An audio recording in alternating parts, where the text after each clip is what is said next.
The first important step in the design of the drives, belt, chain or gear is the selection of the drives.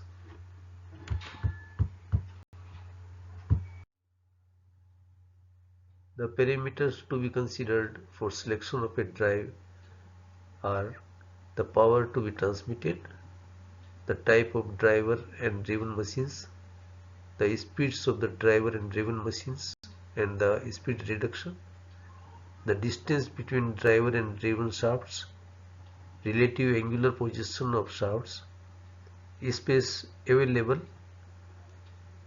the timing requirements, that is the transmission of exact angular motion, the available workmanship for installation and maintenance, and the cost of the drive.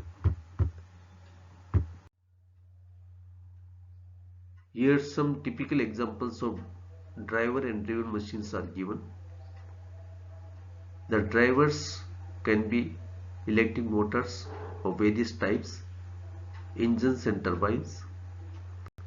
The driven machines have been classified as light duty machines where there is no shock and smooth running is there, such as fans, blowers, centrifugal pumps and compressors.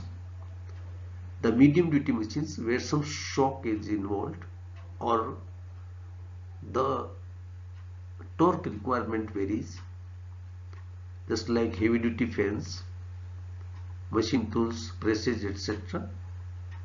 Then the next class is heavy duty machines such as positive displacement pumps and blowers, hammer mills, woodworking machinery, etc. Then typical example of extra heavy duty machine is given as a crusher.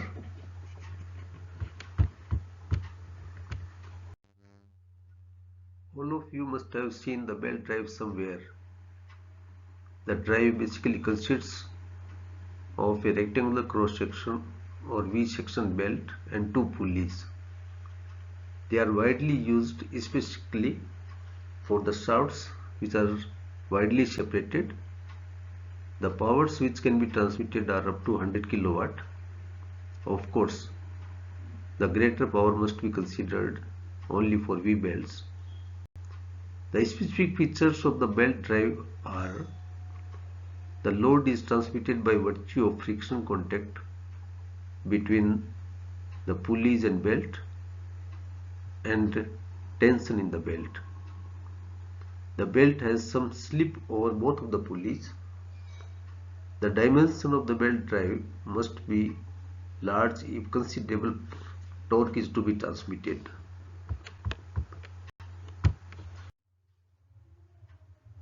The belt drives cannot be used for timing applications because of slippage. Toothed V belts are available which can be used for timing applications, and such belts do not require initial tension. These drives require minimum maintenance and inspection. They have a reasonable trouble-free life, and these drives run quiet.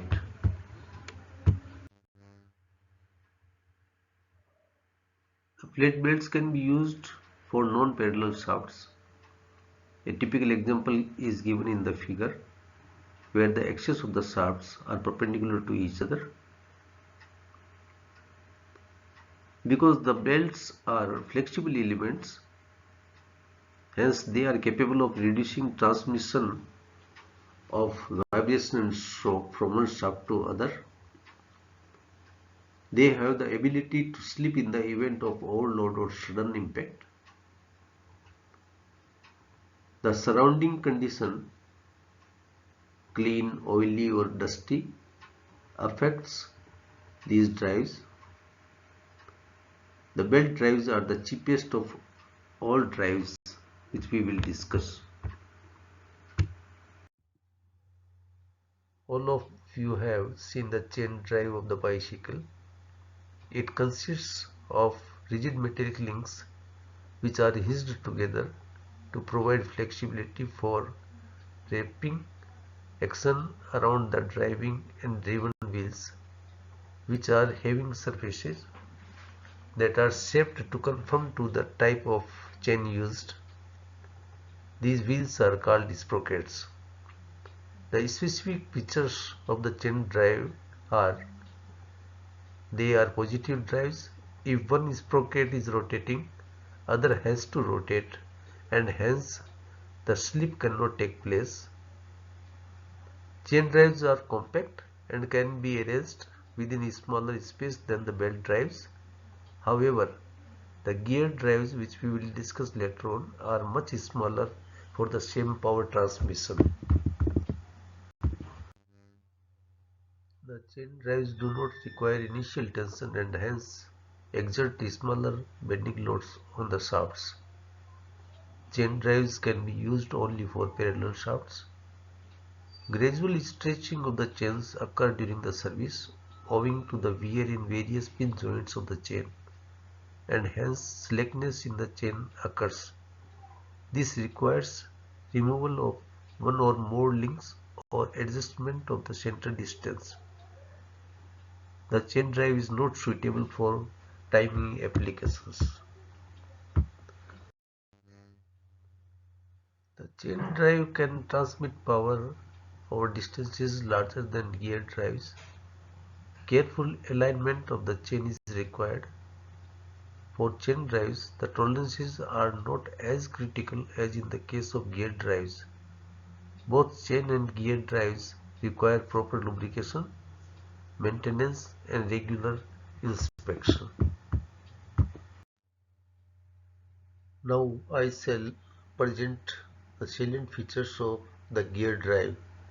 In a gear drive, the motion is transmitted from one shaft to another by means of direct contact of two toothed wheels. Most widely used gear drives are spur, helical, bevel, and worm gearing. In a pair of gears, the teeth of one of the gears enter into the spaces between the teeth on the other gear. This prevents slip and hence it is a positive means of transmitting power. Of all the drives being discussed here for power transmission, gear drives have the smallest overall dimensions. They provide a constant speed ratio. A wide range of speed reductions can be obtained. The maximum reduction of the order of 6 for spur gears and 10 for helical gears in a single stage can be achieved. Speed reductions of the order of 4 to 100 may be achieved in the case of worm gearing. Bevel gearing can transmit power between shafts with intersecting axes. The gear drives provide very high efficiency of power transmission of the order of 96 to 99% except for worm gearing. The drive has a long life, relatively light loads on the shaft and bearings, capable of transmitting a wide range of loads, and can be run at high speeds. The gear drives can deal with power from a fraction of a watt to dozens of megawatt. High accuracy in manufacture and assembly are required. These drives are not capable of absorbing shocks. Adequate lubrication is essential. For greater details, you can refer the reference given here.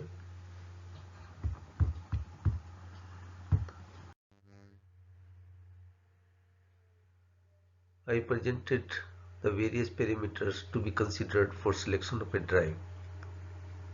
Here I take up a simple example where the power is to be transmitted between two shafts 1 meter apart with shaft axes parallel to each other.